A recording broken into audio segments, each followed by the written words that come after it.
যে মানুষটাকে তুমি ভালোবাসা দিয়ে ধরে রাখতে পারোনি, যে তোমার যত্নশীল মন বোঝেনি, তার কাছে তোমার কাকুতি মিনতির মূল্যায়ন পাবে না।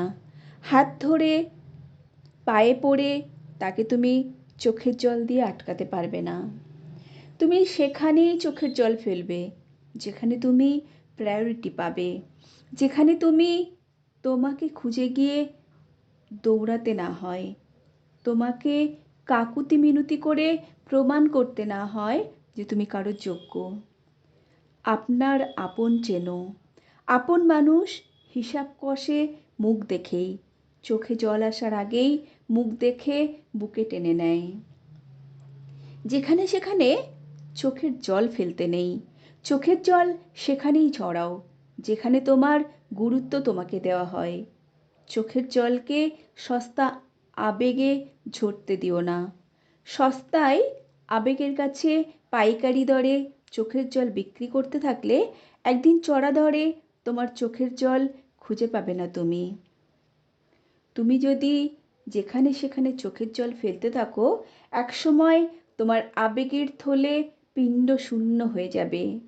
এমন একটা পরিস্থিতি তোমার জীবনে আসতে পারে, তখন তুমি হাজার চেষ্টা করেও চোখে জল আনতে পারবে না। তুমি মন ভরে কাঁদতে পারলে হালকা হতে, কিন্তু তখন তুমি তা পারবে না। তখন তোমার বুকের ব্যথার কুণ্ডুলি পাকাবে, বুক ভারী হয়ে আসবে। হাজার চেষ্টা করেও আবেগের থলে থেকে চোখে জল আনতে পারবে না তুমি।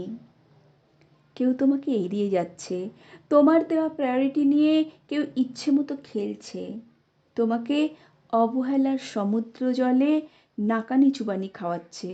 তোমাকে তখন বুঝতে হবে মানুষটা তোমাকে অনেক আগে থেকেই ছেড়ে দিয়েছে। তোমাকে অবহেলা করার আগেই সে পূর্ব পরিকল্পনায় সফল হয়েছে যে তোমাকে ভুল প্রমাণ করতে।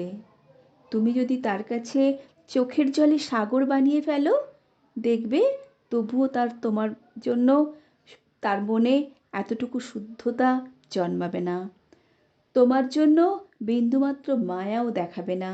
কারণ সে তোমার জন্য তার জন্ম দেওয়া মায়ার প্রসব বেদনা ওঠার আগেই মেরে ফেলেছে, তোমাকে না জানিয়েই। কাঁটা দিয়ে যেমন কাঁটা তুলতে হয়, অবহেলাকেও তেমনিভাবে অবহেলা দিয়ে মারতে পারলেই জীবন ধুলোর মতো ইচ্ছে মতো উড়িয়ে দিতে পারবে। সংগৃহীত, কণ্ঠে আমি সুমিত্রা হালদার।